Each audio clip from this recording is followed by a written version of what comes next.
avenue numéro 13. Nous osons croire que ces objets ont été...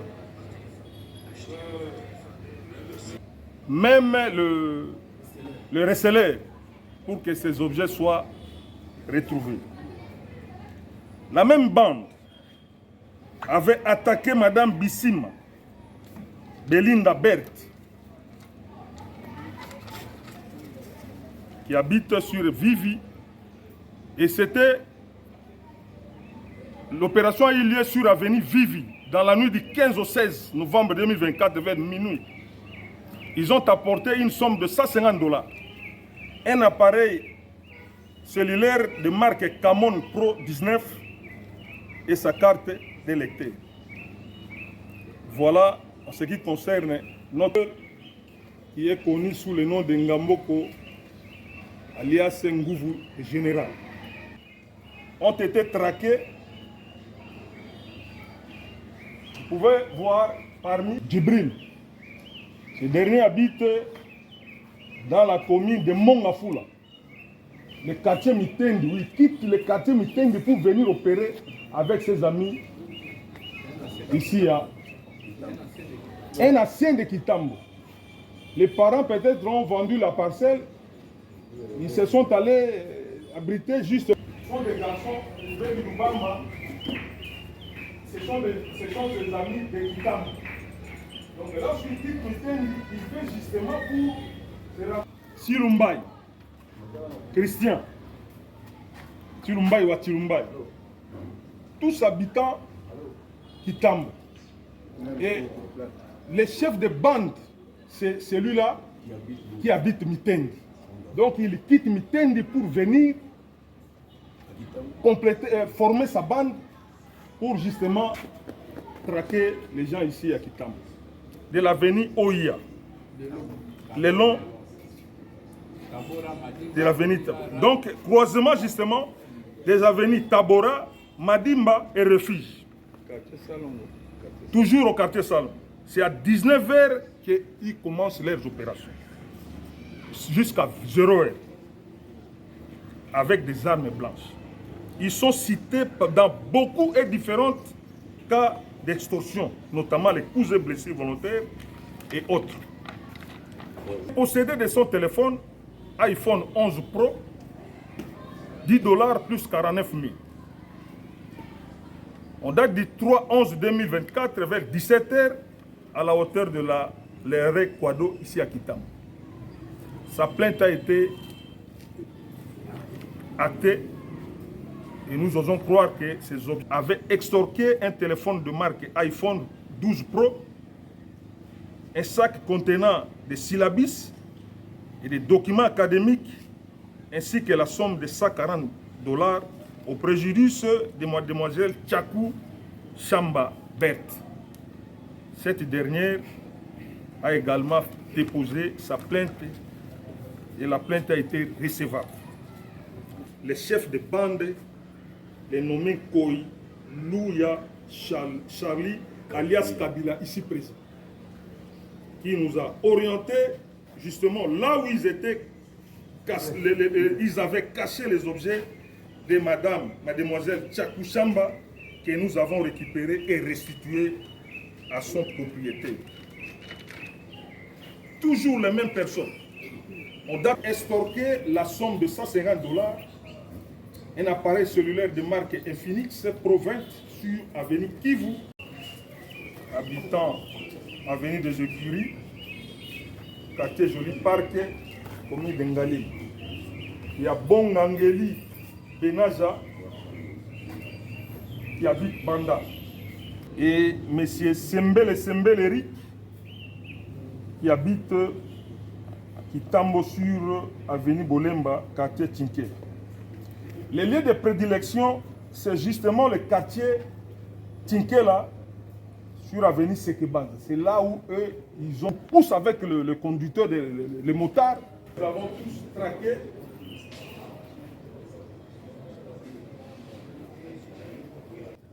Et ils ont coupé avec leurs machettes.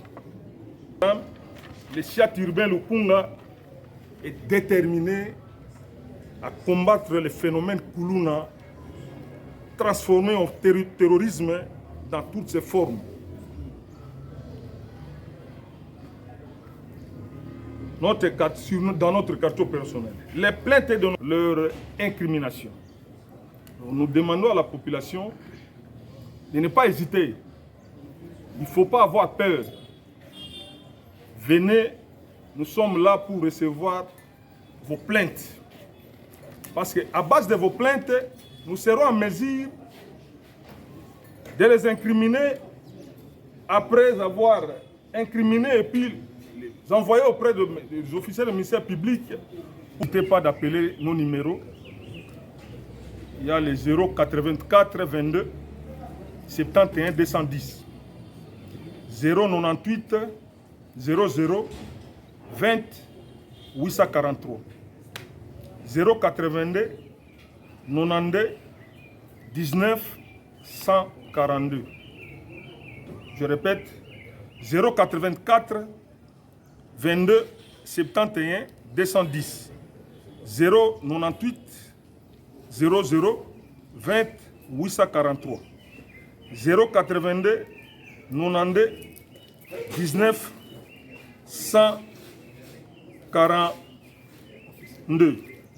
Il y a également le numéro d'Africel, c'est le 090 267 266 74 84. Je répète, 090 26 67 484. Les numéros là sont disponibles 24 heures sur 24 pour dénoncer. Il faut appeler.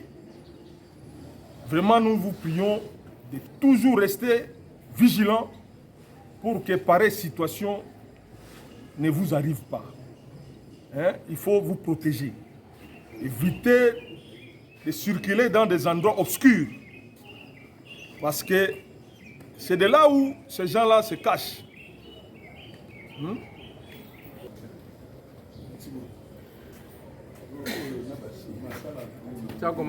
Lingala na bayeba sengeli balanda biso malamu. Na bandi te présenter moi quelques échantillons. Il y a moi effort salemi pona kokanga bateau bazo tungisa population na biso na secteur opérationnel na biso. To laksi bino bango. Surtout na Kitambo.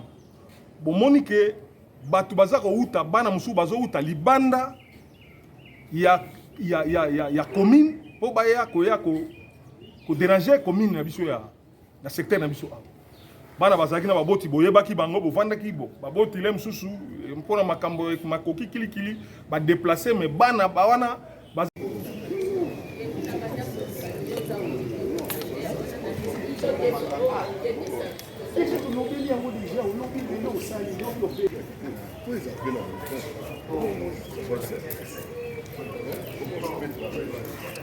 Ici, c'est le service de PTS, police technique scientifique. C'est une nouvelle police qui a été créée au sein de la police nationale. C'est un département un nouveau département qui a été créé au sein de la police nationale. Son but, c'est d'identifier les criminels. Quand quelqu'un commet une infraction des droits communs, il vient chez l'agent de PTS. Son bureau, c'est là-bas. On l'identifie, on prélève les empreintes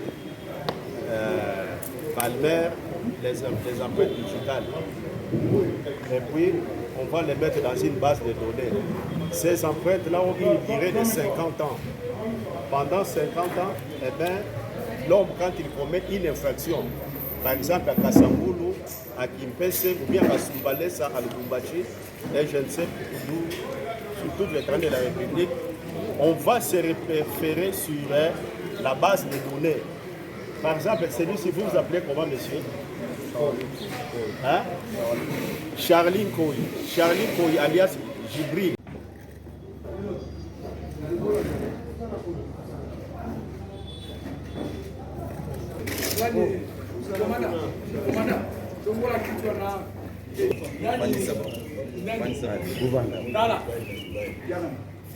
Kabila za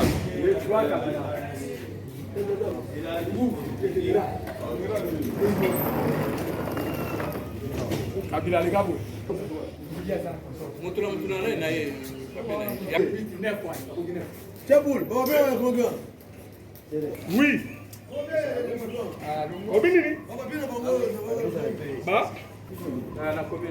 Nani yeyo?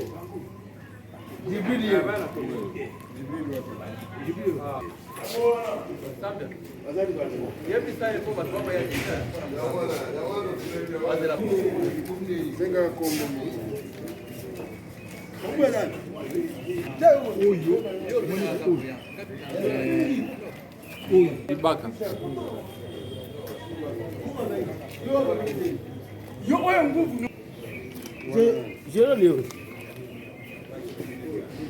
Aujourd'hui, nous sommes réunis justement pour la présentation des Koulouna qui opèrent dans le secteur, raison pour laquelle le commandement a décidé à ce qu'on puisse les présenter aujourd'hui devant la presse pour que les gens ainsi que les autorités puissent voir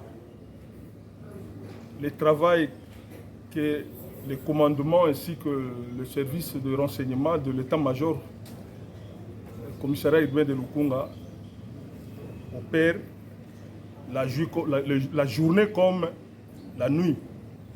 Raison pour laquelle vous pouvez constater que quelques-uns ont été appréhendés. Voilà pourquoi nous avons tenu à ce qu'on puisse les présenter par devant vous pour que vous puissiez les voir. Et si par erreur il y a des victimes qui n'ont pas encore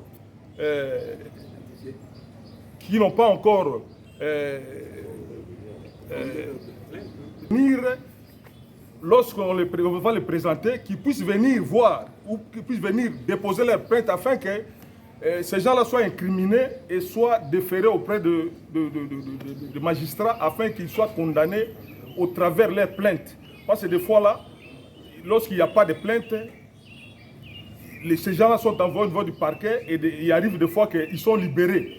Et à la fin des comptes, on a l'habitude de criailler, de se victimiser, que voilà, on a envoyé les gens et que ces gens-là ont été relaxés. C'est parce qu'il n'y a pas de plainte pour que ces gens soient effectivement condamnés.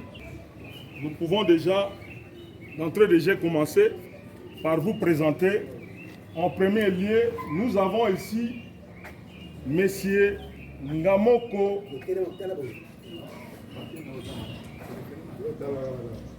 Monsieur Nyaboko Bongana Jires alias Nguvu, connu sous le nom de Général. Ce monsieur habite Bandalungwa, dans le quartier Luboudi, avenue Louose numéro 82. C'est un civique réputé à Kitambo ici. Il opère par nos services. Vous verrez que graduellement ils opèrent dans des dates différentes. Comme par exemple, en date du 18 octobre 2024, vers 20h. Oyo tolokoti na mabele obango bazali kokamba. Pe bafungola misu po ba epole pe biso na ba information na oyo eza koleka. Bamona ke bana oyo pe bazalaki kosala mabe awa, ezaka bana oyo bazalaka na Kitambo te. Bamusu bateka mapangu, bapara bakende, me bana na bazonga kaka na ba secteur kosala mabe. Bakomela kwa ba mercenaires, boyebi ke mercenaires so akene sika azaka sans pitié. Akosala makambo na lulengo ye akosala mercenaire atapo ayebike kuna ndeko azate nde omoni baye kosangana bana na biso ya awa oyo batikala awa bamesane na bango baza kosi kwa base na bango mpona kosala mabe zikwa track oyo boye tokokende yango ntina suka po ke mwa babase wana to neutralize yango libela population ya Kitambo ezonga na kovanda na kimia. Kasi mokonzi moko azalaka bourgmestre kala abenganga kaka na secteur ya Tabora wana banini affaire visiter ngai biloko nyonso ndenge oleka wana nde depuis jour wana tobandaki track nakasi ye mpe akozala na esengo po ke amoni résultat oyo emonani après ba dénonciation na ye mpe Donc mosala tosali yango bainformation ezomaki mwa mingi nde ntina tosali yango tokokoba tokosengana baoyo bamoni bana oyo oyebi ke mwana oyo ayiba yo abotolo azokisa yo asala yo boye yaka kodepose plainte na yo po emeka kosu koétoffe badossier na bango baplainte wana ekoma ebele echarge bango malamu de façon ke bakondamne bango mpenza ya solo. Merci ndeko journaliste mpona ndenge nini boye kosunga biso na kovulgarize oyo misala tozali kosala. Merci beaucoup. bakutana na bana bino bazali awa et puis bana bino wana bazo aider bango mpona okende osalaka biloko ndenge wana biso tokolala te yo parent oyo oza koyambaka bana ndenge wana mpo ozomona bango soki biso tokutani na service na biso ezosala renseignement ezosala bakuti yo ndenge wana mpo fo kodénonce yo dénonce te tokuti yo parent wana tokointerpele yo parce que comment se fait-il que baévénement wana ezosalema bino bozoyebisa te so ozobenda bana bino matoi ke tala bana oyo bazowuyaka bozobengana bayaka kotala bana bino te biloko bongo ezosalema te et puis bobenda bana bino matoi benda bana na bino matoi soki mwana na yo asalaka kuluna okomprenaka ye te ere alala ndenge ere abimaka soki asalaka nini ayaka na biloko azokotisaka na ndako benda mwana no matoi yo papa moboti o mama to moboti oyo ozomona mwana na yo ye wana azoyaka na biloko azokotisa na bashamba nini oyebi source nango te provenance nango te soki bakangi ye yo okomi okola pe place eza te mikolo bamusu baza wana bazosala mikolo lokola place eza kuna te batindeli biso bamususu baza kokemba awa mieux vaut que ozalaka na prison ke oza so ozali awa omona bacouleur oyo bango bakomi awa okonyonga so okangami kaka na histoire ya kuluna tokangi yo kuluna okonyongama awa blage te benda bana bino matoi biso tanke toza nanu kaka awa faites attention so okwe na pula awa ya kone bienvenu awa biso mpe toali awa chance eza te ye kutu mbongo kuta toye nango bamilio mbala mosusu tozwa mbongo awa moto azoyela biso ba 1 million $1,300 toboya yango kolele kutu abi mbongo wana kutu otikaka tokende moto nakende prison moto nakende prison elekela kutu biso tomoi mpe mbongo donc erreur te soki ozwami ye babeka mwa mbongo na yo wana prépare ndenge okende ofutelaka ye kosombelaka ye kuna na nino obimi na prison ozongi ozongi suka na prison baza kosala mbeba na kati ya kitambo. Merci mokonzi biso tokozala na nsima na yo tokoepole yo tokotala nini tokoki kosala mpo kitambo ezala kimia na kati ya district ya Lukunga oyo oza kokamba na yango maye oyo azalaki koloba apesi toli na libota nyonso oyo aza na matoi ya koyoka ayoka mpe so balingi koyoka te leta alembaka te ndenge balobi na biso kuna réforme leta alembaka te mais bango bakolemba nde leta mokonzi tosouhaite na la police na biso ya kitambo na la police ya Lukunga bokei malamu musala malamu nzambe apambola mpo kimia ezonga na komi na biso ya kitambo. Merci. Merci bino nde boye kosalisa biso mpona kobanza sango ya balongo ete koleke mpa na biso mwa mikolo depuis kaka bana bamai na prison kimia ezangi na secteur na biso surtout na secteur ya kitambo.